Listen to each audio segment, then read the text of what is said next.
पीरी भी चयो त शाखुनि खे खाटी करायो। पुछड़ीअ जी 1000 एकड़ ज़मीन है जंहिंमें 1000 असां ॿराड़ी जे इलाइक़नि जा माण्हू आहियूं। असां वटि आबादी थींदी आहे। असां वटि वारनि ठहिराइण गांडी अन्न खाइण गांडी बीमारी पड़ी सभु 12 महीना रख ते हारी खणंदो आहे। जेकॾहिं पाणी न आयो त पोइ उहो कीअं हारी जी ज़िंदगी कीअं गुज़रंदी। इन करे असांजो हिन हुकुमराननि खां मुतालबो आहे सभ खां पहिरीं पुछड़ी ताईं पाणी पहुचायो। नसीर शाख खे खाटी करायो त जीअं पुछड़ी जा जेके वाह आहिनि उहे मिसकिन हारिन जेके पंहिंजा बच्चा माल ऐं ज़िंदगियूं बचाए सघनि। छो जो हीअ ज़रखेज़ ज़मीन आहे।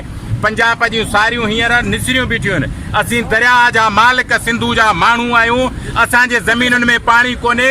कोटड़ी खां हेठि माण्हू बुख था मरनि।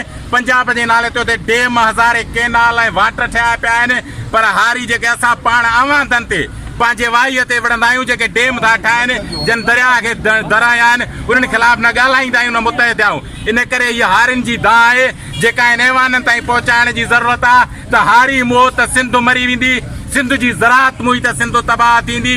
इन करे हारी बचाइणो पवंदो। सिंध जी ज़राअत बचाइणी पवंदी।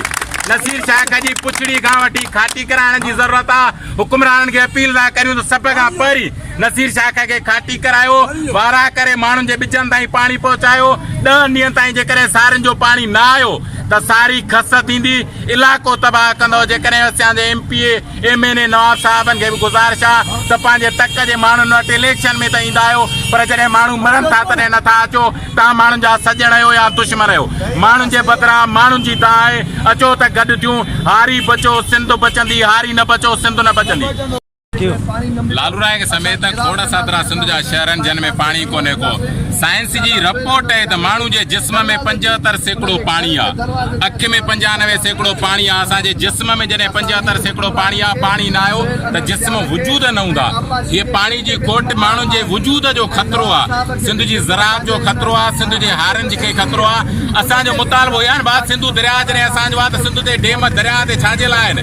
दरिया ते डेम केनाल हक़ीक़त इहा त दरिया ते सभ खां पहिरीं ख़ुदि दरिया जो हक़ आहे। सिंध जो हारी बचाइण लाइ असांजे बोर्डनि हुकुमराननि खे जेके इस्लामाबाद जे बंगलुनि में वेही चवंदा सिंध में पाणी आहे उन्हनि जूं पंहिंजूं शाखूं पंहिंजूं ज़मीनूं त आबाद आहिनि पर हे जेको हारी सुबुह खां वठी शाम ताईं बचनि सूदो ज़मीन में लोड़े थो।